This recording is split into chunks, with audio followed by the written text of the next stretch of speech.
So now that we're here, we're on the river, let's talk about the flies you want to take with you. So there are really 5 main types of flies you want to take with you. So it's going to be a streamer, terrestrial, a mayfly, stonefly, and some sort of beadhead nymph. So those are the 5 main categories you want to go with. So you can adjust it a little bit, but that's really the baseline for what you want to have.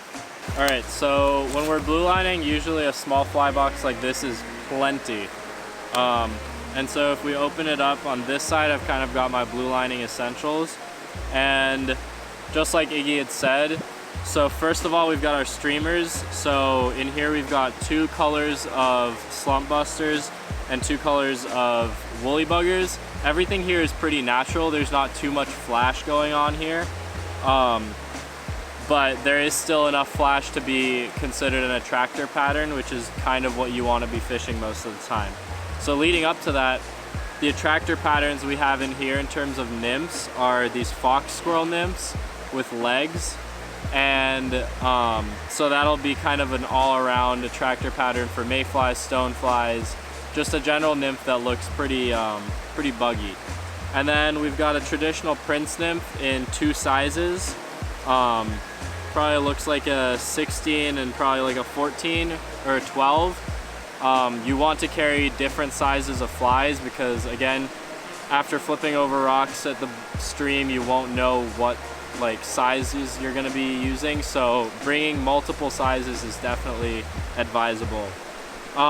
Moving on to surface, like dry flies, we've got a royal wolf, a traditional parachute Adams, 2 terrestrials, and kind of under those terrestrials we've also got a crystal stimmy, which is a more kind of attractor pattern of a regular stonefly. And then for a more traditional stonefly pattern, we've got a yellow Sally in here. And then finally at the end of the day, if you're fishing anywhere where there's a big mayfly hatch, you're going to run into rusty spinners. And so we've got a few of those in different sizes here too. Those will be super key for the late evening hatch. And then finally, probably one of our favorite all-around dry flies ever is an elk-haired caddis.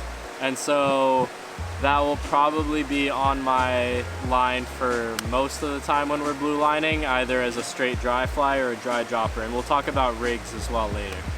So first for the streamers, black stone.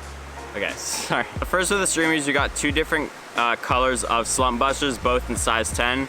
When you're fishing smaller blue lines like the one we're fishing right now, you want to use a bit of a smaller pattern. So slump busters, they can be anything from a leech to a sculpin. And sculpins are one of the primary bait fish that trout really eat in their diet.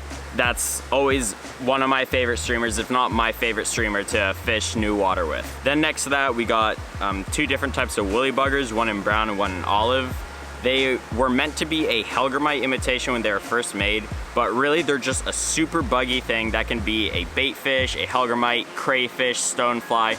They really imitate everything. It's just a big buggy thing that the trout want to eat. So now we got the fox squirrel nymphs with legs. So the fox squirrel nymph is a staple pattern for many fly fishermen. It's super buggy and it can imitate stoneflies, golden stones. It can imitate mayflies, and it's just a really good attractor pattern. Just when you're not having any luck, you just throw it on and you're most likely gonna catch a fish. So now you got more of a stonefly, typical stonefly nymph, which is the prince nymph. So in a lot of blue lines like this one, there's a lot of stoneflies, and that's a big meaty meal that trout like to key in on in certain times. So carrying some attractor stoneflies or some black stones with you is always a really good option.